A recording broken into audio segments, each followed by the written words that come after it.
Assalamualaikum warahmatullahi wabarakatuh. Perkenalkan, nama saya Dina Mariza dan anggota kelompok saya yang pertama ada Evana Monalisa BR Sebayang, yang kedua ada Rara Lunggit Wijayanti, yang ketiga ada Rizky Alivia Hoirunisa. Nah, di sini kelompok kami ingin menjelaskan keterkaitan fisika dalam bioteknologi dengan tema pembuatan pizza. Mungkin dari kalian ada yang belum mengerti tentang bioteknologi atau fisika. Nah, di sini saya ingin menjelaskan yang bioteknologi. Bioteknologi merupakan cabang ilmu yang mempelajari pemanfaatan biologi, termasuk ada yang bakteri, jamur, virus, dan lain-lain. Serta produk-produk biologisnya ada enzim atau alkohol. Dan menghasilkan barang atau jasa dalam proses produksi. Untuk jenis bioteknologi sendiri ada dua. Yang pertama ada bioteknologi konvensional dan bioteknologi modern. Nah, bioteknologi konvensional itu biasanya disebut dengan bioteknologi tradisional atau zaman kuno. Biasanya menggunakan bakteri, jamur, dan mikroorganisme bentuk lain.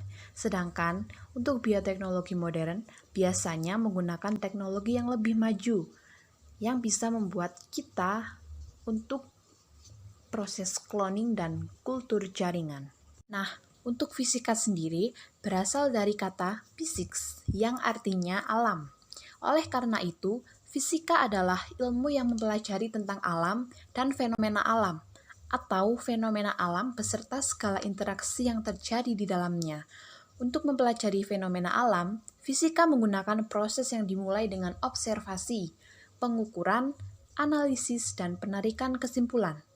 Jadi, proses ini sangat lama, tetapi dapat ditentukan hasilnya dengan akurat, karena fisika adalah ilmu yang akurat dan sudah terbukti kebenarannya.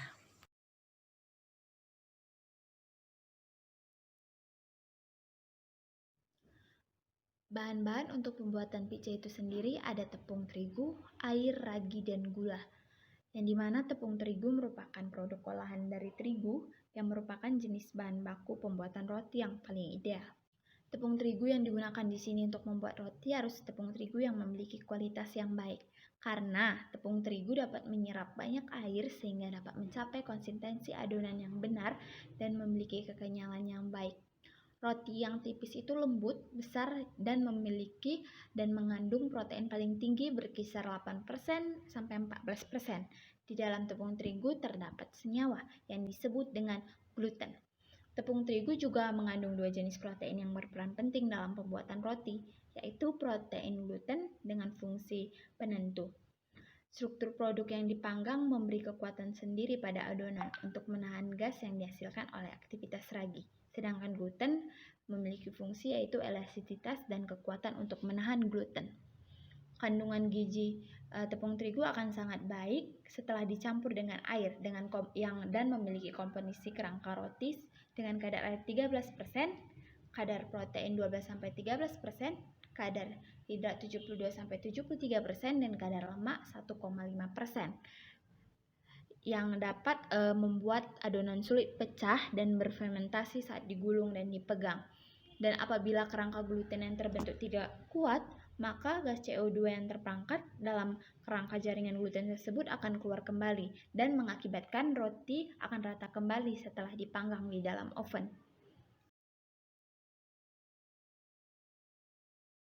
Air dalam proses pengolahan juga dapat berperan sebagai konduktor panas dan pelarut, serta sebagai media reaksi antara gluten dan karbohidrat. Nilai pH air yang digunakan harus antara 6 sampai 9. Makin tinggi nilai pH, maka roti yang dihasilkan tidak mudah hancur karena absorpsi air meningkat dengan meningkatnya pH. Selain pH air yang digunakan, harus air yang memenuhi persyaratan air minum, seperti tidak berwarna, tidak berbau, dan tidak berasa. Jumlah air yang ditambahkan biasanya sekitar 26-38% dari campuran bahan yang akan digunakan. Jika melebihi 38%, adonan akan menjadi sangat lengket Dan jika kurang dari 26%, adonan akan menjadi rapuh sehingga sulit untuk dicetak.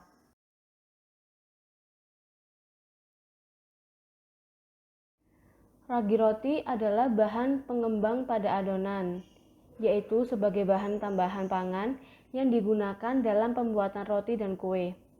Menambah volume pada adonan, dan pada saat adonan dipanggang dapat lebih mengembang. Jika bahan pengembang dicampurkan ke dalam adonan, maka akan terbentuk gas CO2. Gas CO2 ini kemudian terperangkap dalam gluten, sehingga adonan menjadi mengembang karena gas yang dihasilkan semakin lama akan semakin banyak. Fungsi gula sebagai ragi makanan, memberi rasa, mengatur fermentasi, memperpanjang umur simpan roti, dan menambah nutrisi. Melalui proses Maillard atau karamelisasi, tekstur roti lebih lembut, kemampuan melembabkan roti, dan warna kulit coklat yang menarik. Gula ditambahkan ke jenis roti tertentu untuk melengkapi karbohidrat yang tersedia untuk fermentasi dan membuatnya lebih manis. Namun, gula banyak digunakan untuk membuat kue dan biskuit, di mana kemanisan gula juga mempengaruhi teksturnya, sehingga membuat remah-remahnya empuk dan lembab, dan biskuit juga jadi empuk.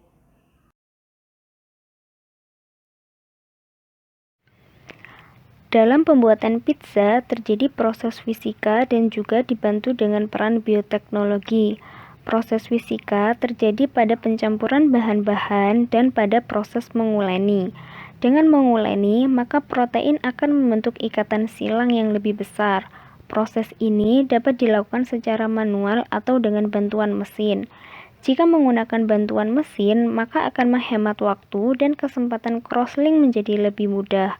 Ikatan silang yang membentuk gluten akan terbentuk dengan baik menjadi ikatan yang kuat dan elastis. Bioteknologi berperan pada proses fermentasi. Fermentasi sendiri merupakan perubahan glukosa menjadi alkohol dan karbon dioksida. Karbon dioksida berfungsi sebagai pengembang, sedangkan alkohol berfungsi untuk memberi rasa dan aroma pada roti. Dalam fermentasi, enzim akan menghasilkan CO2 dan etanol, di mana CO2 akan terperangkap dalam gluten, dan semakin elastis jaringan gluten, maka CO2 yang terperangkap akan lebih banyak sehingga rongga-rongga yang terbentuk dapat lebih mengembang. Adonan yang sudah mengembang selanjutnya akan dipisah-pisah yang kemudian akan diolah menjadi pizza. Oke guys, mungkin itu penjelasan singkat dari kami tentang fisika dalam bioteknologi, terutama dalam kehidupan sehari-hari. Nah, terima kasih buat kalian yang telah nonton video kami. Dan saya, serta teman-teman saya ingin pamit undur diri dan mohon maaf apabila ada salah-salah kata atau ucapan yang menyinggung kalian semua. Dan jangan lupa like dan komen, serta subscribe sama share juga ya guys. Thank you. Wassalamualaikum warahmatullahi wabarakatuh.